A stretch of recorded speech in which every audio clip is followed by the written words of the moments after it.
fenomena yang sempat viral beberapa waktu lalu, dua istilah yang pernah tiba-tiba muncul di mana-mana di semua platform media, di TV, di TikTok, Instagram, bahkan sempat dibahas di thread Twitter karena dampaknya yang kerasa langsung sama kehidupan kita sehari-hari. Seperti mulai dari cuaca yang tiba-tiba ekstrim, panas panjang, sampai gagal panen. Yang laut berubah menjadi dingin, gelombang pun berubah, dan aktivitas nelayan juga ikut terkena imbasnya.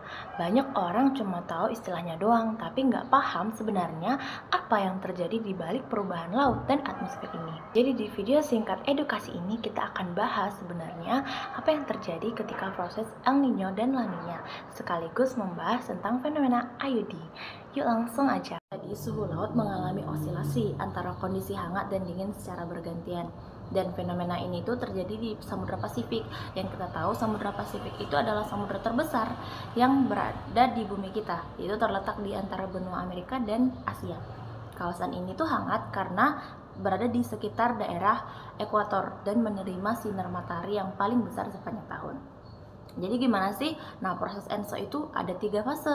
Yang pertama fase netral, yaitu ketika perairan Pasifik itu hangat di bagian tengahnya.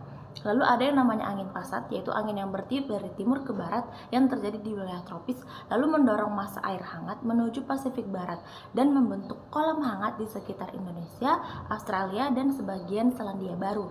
Nah, air hangat ini meningkatkan suhu dan kelembaban udara. Jadi, udara naik melalui konveksi, membentuk awan, lalu turunlah hujan. Udara hangat tersebut bergerak dari arah timur mencapai puncak troposfer yang dingin, lalu kehilangan kelembabannya, lalu turunlah di pesisir Peru. El Nino sendiri terjadi ketika angin pasatnya itu melemah. Jadi, karena dorongannya itu tidak kuat ke barat, kolam air pun perlahan bergerak ke tengah, sehingga ke timur Pasifik. Pergeseran ini lalu menggantikan air dingin yang di permukaan karena air dingin ini kan lebih rapat. Lalu dia turun ke lapisan dalam sehingga air hangat pun naik ke permukaan. Hal ini menyebabkan sebagian wilayah Australia dan Indonesia itu menjadi lebih kering atau mengalami kekeringan, sedangkan di pesisir Peru itu mengalami hujan yang sangat lebat atau bahkan banjir. Nah, La Nina itu adalah kebalikan dari El Nino, yaitu angin pasatnya itu kuat.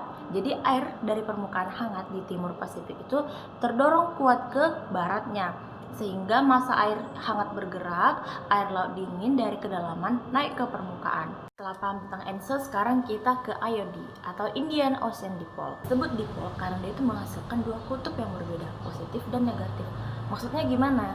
Jadi IOD ini terbentuk akibat perbedaan suhu permukaan laut antara wilayah barat Samudra Hindia atau di sekitar Laut Arab dan wilayah timur Samudra Hindia atau di sekitar bagian barat Pulau Sumatera.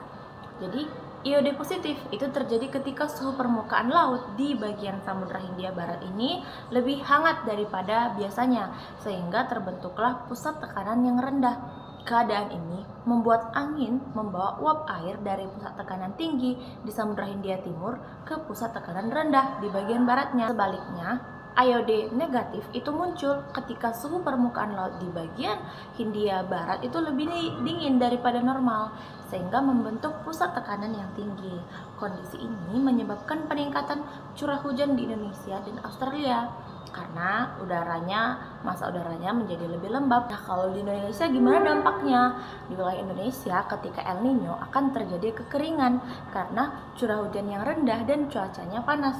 Sebaliknya ketika La Nina terjadi di Indonesia akan mengalami hujan lebat atau bahkan banjir akibat curah hujan yang tinggi dan cuacanya yang dingin. Contoh kasusnya seperti yang dicatat oleh BMKG pada Agustus sampai September 2023 di Aceh yang menyebabkan cuacanya menjadi super kering dan meningkatkan risiko kebakaran yang disebabkan karena puncaknya El Nino, dan tercatat sekitar 53 kali kasus kebakaran. Jadi dari sini kita bisa belajar bahwa dampak dari El Nino itu bisa mengubah pola cuaca dan iklim di Indonesia, mulai dari keadaan yang super hujan sampai banjir dan super kering sampai terjadi kebakaran.